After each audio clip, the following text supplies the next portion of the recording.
Hey everyone, I hope you're having a good day. Anyway, the uprising in Iran and all the craziness that's happening in the world. Here's Matt Tario here speaking the truth. You know my position. All these guys are fake news, and at least at best they're using uh, clickbait, right? But and he's live right now. This is 1000% a tactic that's straight out of Gaza. It's freaking disturbing as hell. Incog Faraday's calling them evil pricks. But my point is, a lot of these guys are like, rah, rah, rah. Donald Trump is going to launch airstrikes against Iran and, kind of the typical stuff that you hear in America, so on and so forth. But my issue is, first thing, good for Iran's people. But my issue is like, it doesn't matter really if Trump does or doesn't do something. I still don't think he will, but if he did, it's kind of like one of those things where there comes a point in time when airstrikes on Iran is too late. Because by then, the regime has killed, 20,000, 30,000, 50,000 people, and maybe even did public executions, which as of today they're starting to threaten public executions, hanging people and things like that. There comes a point when it's too late. Like the rioting, the protesting, it lost its momentum, and now everyone sees like, hey, if we do this against that regime, this is what happens to us, this is what happens to our family, right? And they start going home. They start thinking about their families. And they just kind of take their foot off the gas. A lot of these guys, including like Tario, who's former military, it's almost like they don't actually realize this stuff. They just talk all the craziness like, yeah, man, the bombs are going to fall. Yeah, man, we're going to take out the regime. Yeah, dude, we're going to do this or that. And it's everyone. Like, I don't know who Tushy TV is, right? But you can just see,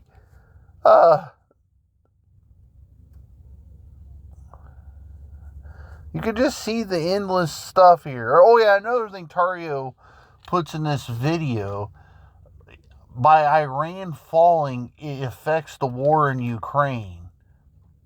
By Venezuela falling, it affects the war in Ukraine. By, Venezuela falling, it affects China. All those assertions are false. It doesn't affect any of that. Russia, by this point in that war, if you don't know, is already long ago producing their own drones. The Iranian Shahed drones that you've seen in Ukraine, I'm not saying Iran don't ship any of that stuff anymore. Extreme positions are always wrong. That's something you need to educate yourself about. So the extreme position's always wrong. But most of all that production now happens right inside Russia. Whether Iran's regime survives or doesn't wouldn't affect the war in Ukraine at all. Just like Venezuela losing, China going down as far as the leadership or whatever, whether Russia or China can get Venezuelan oil, it doesn't matter. It certainly doesn't hurt China. China only bought, I think it's percent-wise, I think it was like 4% of their oil came from them. But you'll see all these idiots on YouTube telling you how it's the end of China. It's the end of China because Venezuela, the door was taken out. Even though they only buy 4% of their oil from them. It wouldn't have been the end of China anyway. China's all over the globe sucking up gold, silver, and oil. All over the world. Especially in Africa. it wouldn't have even affected them anyways. You know, you would have to have NATO put some kind of modern day naval embargo on the coast of China to stop that from happening. And I've said this in my last video. Why does it not hurt Russia concerning Ukraine in the war? Is because Russia's landlocked. Like China, Russia's a landlocked country. To the extent that, okay, I mean, not true definition of landlocked. I get it. It's on the ocean. I get it. China has some ocean. I get that. But they're tied to the world. America's not tied to the world.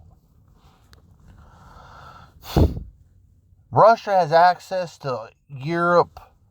They have access to the Middle East. They have access to all of Asia. China's the same way. They have access to the largest population of the world without having anything to do with needing Navy. They just go across land. And that's just the way it is. It's been that way, guys, for a very long, long time.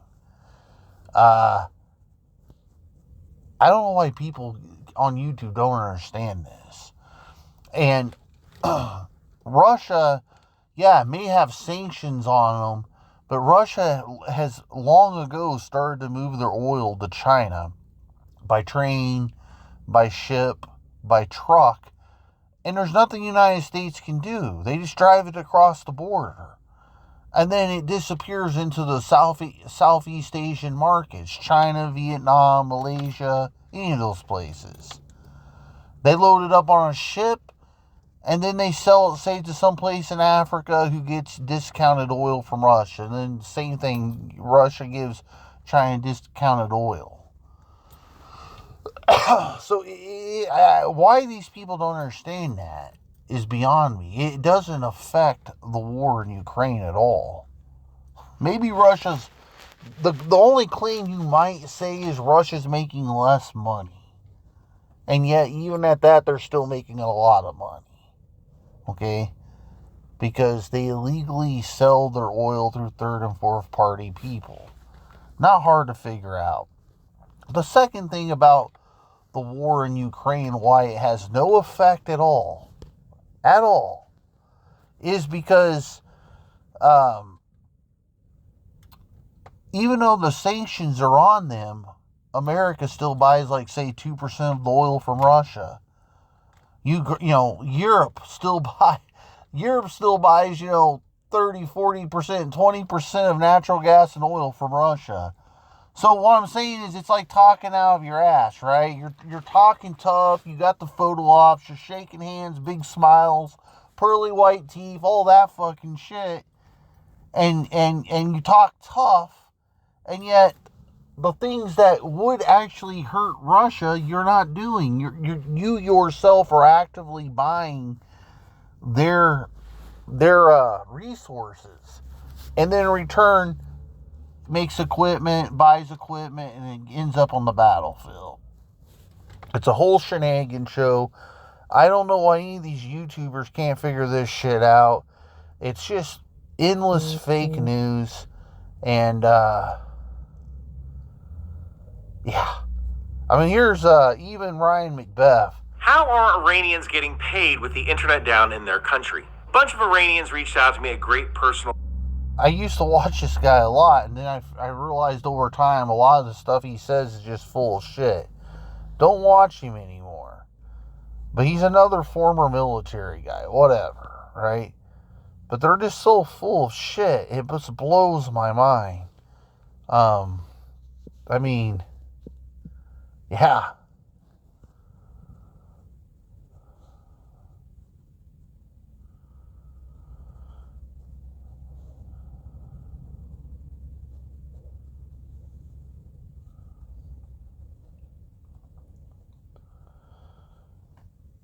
Now, I will say, keep in mind, America, because of the Venezuelan thing, they did move an aircraft carrier out of the Mediterranean. Now, I don't know how many they had over there. At the height of the bombings when Israel and all that shit was happening, I think they had, if I recall correctly, they had moved a total of 3 aircraft strike groups there. They for sure took at least one away. And I know they always park at least one aircraft carrier in the Mediterranean. Always. It's always there. We're not talking about one ship, right? We're talking about an entire strike group. But he for sure took one away and sent it to South America for the Venezuela stuff, okay?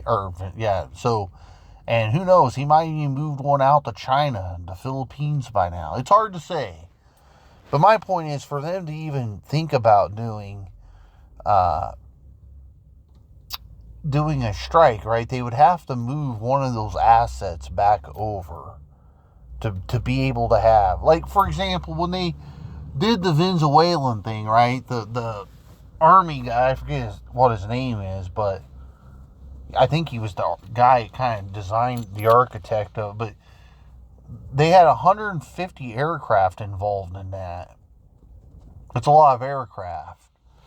So what I'm saying is, if you really wanted to bring a big-ass sledgehammer on Iran, you would need to bring something like, 150 aircraft into that picture again.